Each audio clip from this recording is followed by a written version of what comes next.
You're listening to Bold Hearts, Big Moves, the show for female entrepreneurs who want it all: a thriving business, deep self love, and fulfilling relationships. I'm Erin Anderson, and each week we will dive into how to set stronger boundaries, make empowered choices, and show up in life and business with boldness, authenticity, and heart. Because let's be real, the money you make is directly related to the love that you have for yourself and the strength of your relationships. So if you're ready to lead with love and make those big moves with those bold hearts, let's dive in.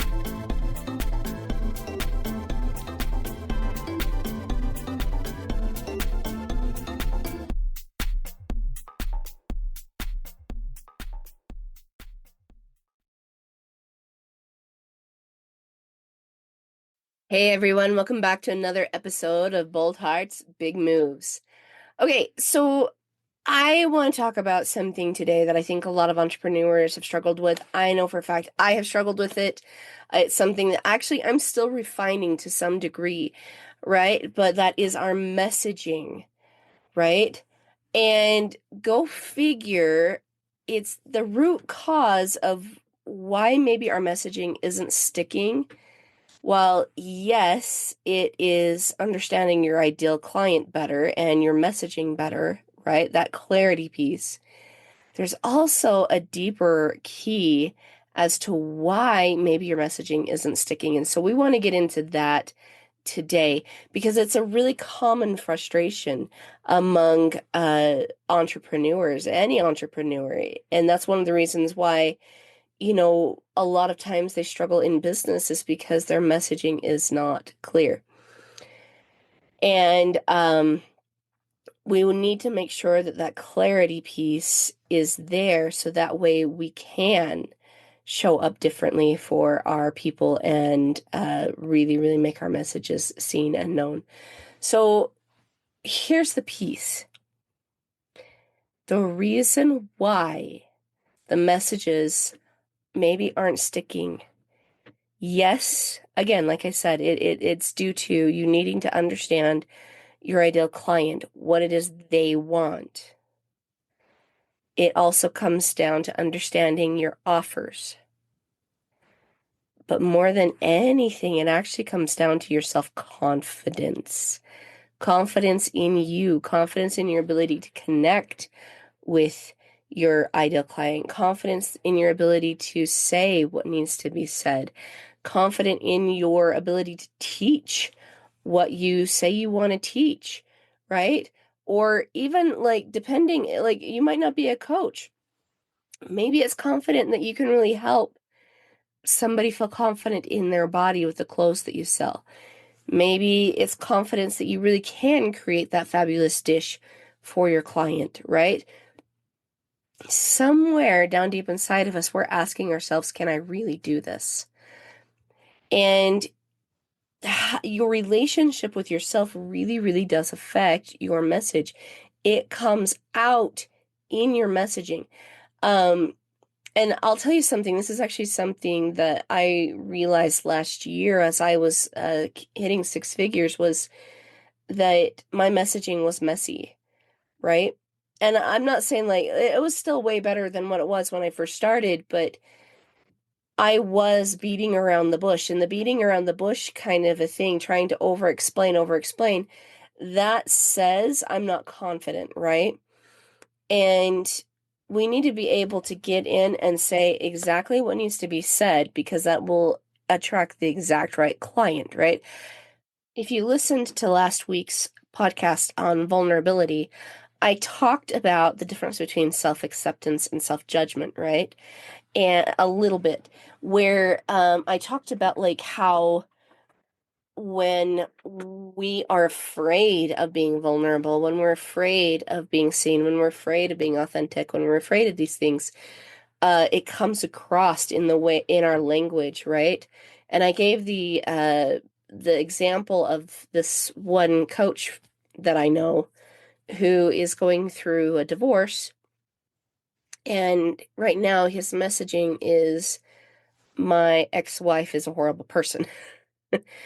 And it's confusing his audience because he was a coach for healing, but now he's asking for his clientele or the people that followed him to support him in a way that they're not comfortable doing. They're coming to him for the emotional healing, and now he's turning around and oversharing, spilling how he's feeling on them. And that's not a good thing. We need to be able to recognize within ourselves that we're here to support our client. We're not here to be perfect. We're okay. It's okay to be vulnerable, and it's okay to share like pieces of our story, pieces of our life where it connects to what they're going through, right? That's okay. That's a good thing to do. But if we're dumping on them, that usually comes from a place of self-judgment, right? This judgment of, oh my goodness, like I'm feeling all these feels. I'm trying to tell these people like how to heal them, but yet here I am still in the same spot and I need to be able to be ahead of them, blah, blah, blah, blah, blah, blah, blah, right? Like all of these things going on in our brain and all these triggers and all these alarms are happening, and it creates an inconsistency in our message when we say that we're here to help someone, and then we turn around and we talk about like all of our problems. That's not somebody that can help them. They want somebody who has been where they're at and is where they want to be now, right? Or at least knows how to get them there, right? Or they want help from somebody that or they want to buy from someone that has the thing that they want. That's the point, right? And so when we're in a consistent state of that self-judgment, it does not breed trust. It breeds mistrust big time. And so when we're in that self-acceptance, like we really, really love ourselves. So we're very confident. We speak confidently. We show up confidently. Uh, that breeds confidence in your client, right? Because they want to know, they're going to want to work with somebody that is confident in themselves, confident in their ability to problem solve, confident in their ability to help the client, confident in their abilities, right? That breeds confidence. So if our messaging is not coming across confident, it definitely will not bring confidence into our ideal clients or the people that we want to work with, right? So we've got to do some more work. So the other thing too about your messaging is it's got to be completely connected to your voice and your experience, your truths, right? If you don't accept yourself, one of the things you will be doing is silencing yourself, right? Again, if you're not confident, you're not going to speak up. You're not going to say, hey, actually, I know this. Hey, actually, I know that I can help you. Hey, I know. I know what it's like to be you. I know what it's like to be in your shoes, and I know what it's like to get out of it, right? I know what it's like to deliver the results that you're wanting. I know how to get you there, right? I know the steps. I know this place. If you're not confident in yourself and if you have a whole lot of self-judgment, right? That again is going to be the main message you send out, not the confidence. And your voice is deeply connected to your beliefs. Our subconscious is constantly sending out messages all the times, right? And this is why, like, when we become more emotionally mature and understand ourselves in an emotional capacity, we can actually heal those emotions, and or at least heal the situations around them, because we're never going to stop feeling angry. We're never going to stop feeling resentment. We're never going to stop feeling these things. It's when they become chronic where it becomes an issue, because it's constantly trying to tell you something, right? These alarms are going off for a reason.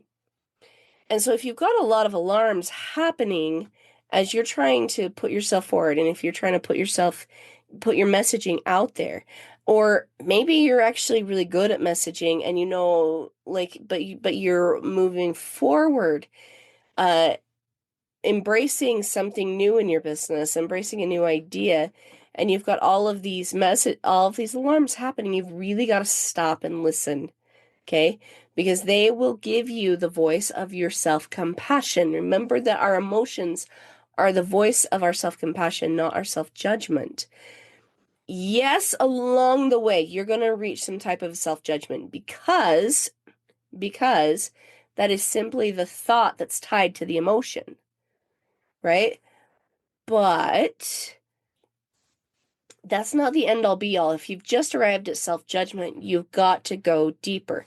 You've got to ask yourself questions like, why do I believe this? Is this helpful? If it's not helpful, then why have I bought into it, right? However, if you're confident, that comes through already. That comes through in your voice. That comes through in your messaging, right? One of my favorite types of posts, and we'll get into a couple of those here in just a second, is the behind the scenes posts, right? I love them. And the reason why is because people actually get to see more of me. They get to see like who I really am. They get to see my personality and my bubbliness. I just recently did a post the other day in a group where my hair was kind of frizzy. It's naturally curly, but I have to train that curl a little bit. And I hadn't done it yet, and so my hair's all over the place, and I was wearing the exact same color shirt as Madam Mim, and so I put that out there. I was like, that was a behind the scenes kind of a post where I'm like, guess what, guys? I look like Madam Mim today, right? And I got a lot of people laughing, but guess what? That connects people to me. And I'm not scared. Like, I'm not scared of comparing myself to Madam Mim because it's silly, right? They get to know that silliness side that if they're going to work with me, they're going to have fun. Because I'm not going, like, I take what I say seriously and I take, like, what I do very seriously. But I don't take myself so seriously that I can't learn to relax, right? And again, that's something that my clients want. They want the ability to be able to relax. They want the ability to be able to make mistakes and learn from them. They want that ability, right? And so that's me modeling that type of a thing. And so that comes through in my messaging because I'm confident and I'm not worried about what somebody else thinks, right? But if we are in self-judgment, then we're also afraid of other people's judgments. This is another reason why we don't speak up. This is another reason why we don't tell people really what we know, what we can do. Uh, if we're judging ourselves, oftentimes we don't think we can do certain things. And it's not true. This is why I'm saying, like, at the root cause of your messaging really is how you feel about yourself, right? You've got to be able to feel some sort of a connection to you because the other thing too is the money that trying to build in business is something you're doing for you, right? There is a give and a take in business for sure, but there needs to be an appropriate give and take. If you're going to be offering services, whether you have a boutique, whether you do coaching, whether you help people with their websites, a VA, whatever it is you do, yes, you offer certain services to these people and you receive a monetary value in return, right? But if we're valuing our judgment more, if we're valuing that we can't do something more, then what we're receiving in return is more of that, more of our clients not willing, like the clients we want to work with, not being willing to work with us, right? So you've got to be very, very careful in the way that you structure your messaging. So if you're wanting to get better at marketing and getting better at your message, you've got to start saying the things that you really love about yourself, right? Become your own best friend. If you're going to be good at business, you've got to have that piece in place, becoming your own best friend, right? And if that's something you struggle with, again, book that Busting Your Money Blocks call, right? Do it now. Because I will go through personally, it's with me. I will go through personally and take a look at the beliefs you have around relationships. The beliefs we have around relationships are what shape oftentimes our psyche around ourself and money. And so whatever has happened in your relationships, there are things that will come up. We'll address what exactly are the money blocks that you have, and then what we need to do if, like, one or two things to do if that is your block. I just had a gal that came through and did that call with me just now. And one of her biggest fears, one of her biggest money blocks was the fear of abandonment, actually. She's felt like she's been abandoned her whole life. And so when people have that, they tend to abandon themselves mentally and emotionally to keep themselves safe to some degree, right? And so one of the things that and also the fear of being seen, that was another one. And so one of the things that I encouraged her to do is to put out a couple of posts, talk about what she did, and talk about how she helps people, right? That was kind of hard for her, but she did do it, and she got a couple of likes. She got a little bit of engagement with it. If she continues to do this, she'll get more engagement, right? And the more she works on that confidence piece, the more people will engage because they're a fun person to engage with, okay? So know who you are. Know why you deserve to love yourself. Be your own best friend. That is the first thing that you need to have when it comes to your marketing, right? Create it from that space, and then be consistent in that message. Lastly, speak to their desires, right? Speak to your ideal client's desires, and you'll know them if you know yourself. Your ideal client is someone deep inside you. You connect to them because you've been there, you've done that, you've seen that, right? If you are a entrepreneur who owns a clothing store or something like that, a little boutique, right? Well, their desire to look and feel good in their own skin, look and feel good, no matter how many fat rolls they have, like, look and feel good, you can connect to that because that's also a desire of yours, right? And so you created this boutique so that way you can help them have that too. When your messaging is confident, well, then you become magnetic. They like that. They like that energy. It's delicious. It's yummy to them, and they want more, right? People really do buy you. That is the truth, right? When they value your message, your energy, what you do, that's what they buy.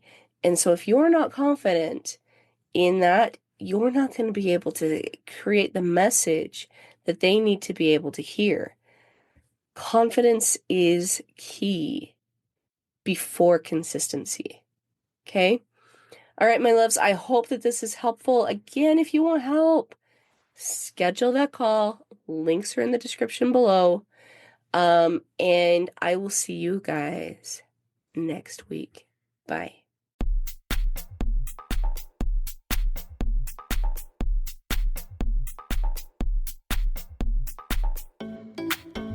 All right, Boundary Boss babes. I'm super excited that you tuned in with me today.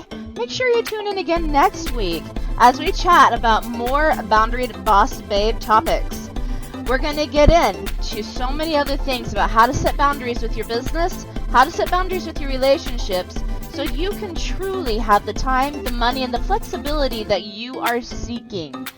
So tune in next week. Make sure you subscribe to this podcast. Let your other boss babe friends know about it. And also, if you've got any questions, make sure you submit them into the podcast by clicking on the send us a text message at the bottom of the podcast description. I look forward to seeing you guys next week. See you later, boss babes.